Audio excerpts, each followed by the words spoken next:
Breaking news చూస్తున్నాం. 6 హామీల అమలు కోసం దరఖాస్తుల స్వీకరణకు రాష్ట్ర ప్రభుత్వం చేపట్టిన ప్రజాపాలన కార్యక్రమానికి తొలి రోజు భారీ స్పందన లభించింది. నిన్న రాష్ట్ర వ్యాప్తంగా 7.46 లక్షలకు పైగా దరఖాస్తులు అందాయి. రాష్ట్ర వ్యాప్తంగా మొత్తంగా 7,46,414 దరఖాస్తులు వచ్చినట్లు ప్రభుత్వ ప్రధాన కార్యదర్శి శాంతికుమారి తెలిపారు.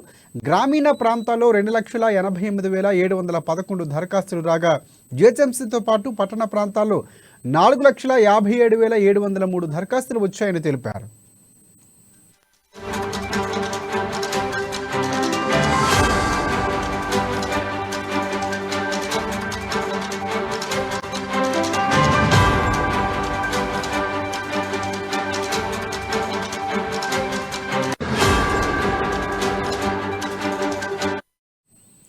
ఇక ప్రజాపాలన నిర్వహణ తీరును సమీక్షించేందుకు జిల్లా కలెక్టర్లతో ప్రభుత్వ ప్రధాన కార్యదర్శి నిన్న రాత్రి టెలికాన్ఫరెన్స్ నిర్వహించారు. ప్రతి కౌంటర్ వద్ద 6 హామీలకు సంబంధించిన దరఖాస్తు ఫారాలను అందుబాటులో ఉంచాలని ఆమె ఆదేశించారు.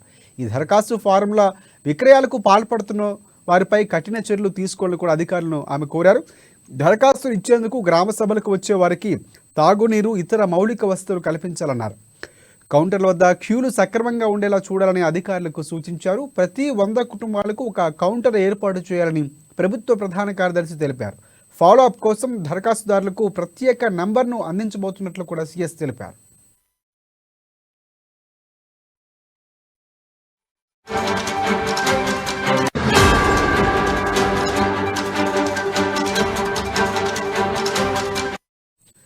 బ్రేకింగ్ చూస్తున్నాం. 6 హామీల అమలు కోసం దరఖాస్తుల స్వీకరణకు రాష్ట్ర ప్రభుత్వం చేపట్టిన ప్రజాపాలన కార్యక్రమానికి తొలి రోజుగా భారీ స్పందన లభించింది.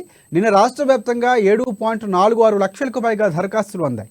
రాష్ట్ర వ్యాప్తంగా మొత్తంగా 7,46,414 దరఖాస్తులు వచ్చినట్లు ప్రభుత్వ ప్రధాన కార్యదర్శి శాంతికుమారి చెప్పారు. గ్రామీణ ప్రాంతాల్లో 2,88,711 దరఖాస్తులు రాగా జిహెచ్ఎంసీతో పాటు పట్టణ ప్రాంతాల్లో 4,57,703 దరఖాస్తులు వచ్చాయని ఆమె తెలిపారు.